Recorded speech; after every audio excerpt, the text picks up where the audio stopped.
João, capítulo 19. Pilatos, pois, tomou então a Jesus e o açoitou. E os soldados, tecendo uma coroa de espinhos, lhe a puseram sobre a cabeça e lhe vestiram uma veste de púrpura. E diziam: Salve, Rei dos Judeus, e davam-lhe bofetadas. Então Pilatos saiu outra vez fora, e disse-lhes: Eis aqui vos trago fora, para que saibais que não acho nele crime algum.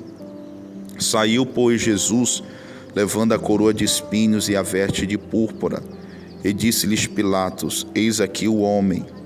Vendo-o, pois, os principais dos sacerdotes e os servos gritaram, dizendo: Crucifica-o, crucifica-o. E disse-lhes Pilatos: Tomai-o vós e crucificai-o, porque eu nenhum crime acho nele. Responderam-lhe os judeus: Nós temos uma lei, e segundo a nossa lei deve morrer, porque se fez filho de Deus. E Pilatos, quando ouviu essa palavra, mais atemorizado ficou. E entrou outra vez na audiência e disse a Jesus: De onde és tu? Mas Jesus não lhe deu resposta. Disse-lhe, pois, Pilatos: Não me falas a mim? Não sabes tu que tenho poder para te crucificar e tenho poder para te soltar? Respondeu Jesus: Nenhum poder terias contra mim, se de cima te não fosse dado. Mas aquele que me entregou a ti, maior pecado tem. Desde então, Pilatos procurava soltá-lo, mas os judeus gritavam, dizendo: Se soltas este, não és amigo do César. Qualquer que se faz rei é contra o César.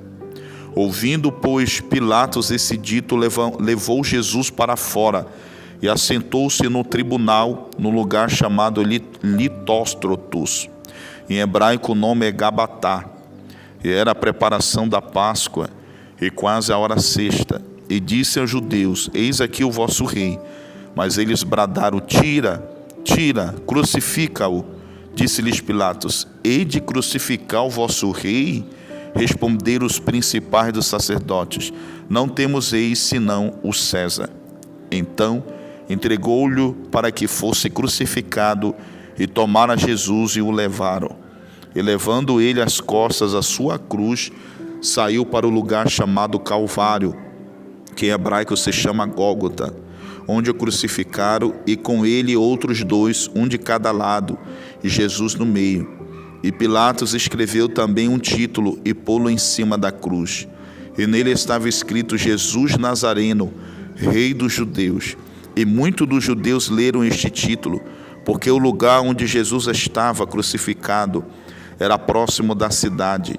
Estava escrito em hebraico, grego e latim. Diziam, pois, os principais sacerdotes dos judeus a Pilatos: Não escrevas Rei dos Judeus, mas que ele disse: Sou o Rei dos Judeus. Respondeu Pilatos: O que escrevi, escrevi.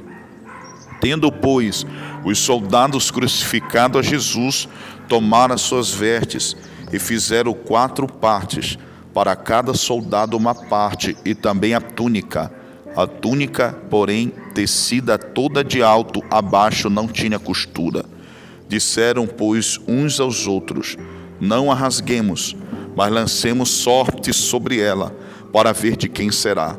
E isso foi assim para que se cumprisse a escritura que diz: Dividiram entre si as minhas vestes, e sobre a minha túnica lançaram sortes. Os soldados, pois, fizeram essas coisas. E junto à cruz de Jesus estava sua mãe, e a irmã de sua mãe, Maria, mulher de Clopas, e Maria Madalena. Ora, Jesus, vendo ali sua mãe, e que o discípulo a quem ele amava estava presente, disse à sua mãe: Mulher, eis aí o teu filho. Depois disse ao discípulo: Eis aí tua mãe. E desde aquela hora o discípulo a recebeu em sua casa. Depois, sabendo Jesus que já todas as coisas estavam terminadas, para que a escritura se cumprisse, disse: Tenho sede. Estava, pois, ali um vaso cheio de vinagre. Encheram de vinagre uma esponja, e pondo-a num isopo, lhe chegaram à boca. E quando Jesus tomou o vinagre, disse: Está consumado. Inclinando a cabeça, entregou o espírito. Os judeus, pois, para que no sábado não ficassem os corpos na cruz, Visto como era a preparação, pois era o grande dia de sábado, rogaram a Pilatos que se lhes quebrassem as pernas e fossem tirados. Foram, pois, os soldados e na cidade quebraram as pernas. Na verdade, quebraram as pernas ao primeiro e ao outro que com ele fora crucificado. Mas, vindo a Jesus e vendo-o já morto, não lhe quebraram as pernas. Contudo, um dos soldados lhe furou o lado com uma lança, e logo saiu sangue e água. E aquele que o viu testificou, e o seu testemunho é verdadeiro, e sabe que é verdade o que diz, para que também vós o creiais. Por isso aconteceu para que se cumprisse a Escritura que diz: nenhum dos seus ossos será quebrado. E outra vez diz a Escritura: verão aquele que traspassaram. Depois disso, José de Arimateia, o que era discípulo de Jesus, mas oculto por medo dos judeus, rogou a Pilatos que lhe permitisse tirar o corpo de Jesus. E Pilatos lhe permitiu. Então foi e tirou o corpo de Jesus. E foi também Nicodemos, aquele que anteriormente se dirigira de noite a Jesus, levando quase 100 libras de um composto de mirra e aloés. Tomaram, pois, o corpo de Jesus e o envolveram em lençóis com as especiarias, como os judeus costumam fazer na preparação para o sepulcro. E havia um horto naquele lugar onde fora crucificado, e no horto um sepulcro novo, em que ainda ninguém havia sido posto. Ali, pois, por causa da preparação dos judeus, e por estar perto aquele sepulcro, puseram a Jesus.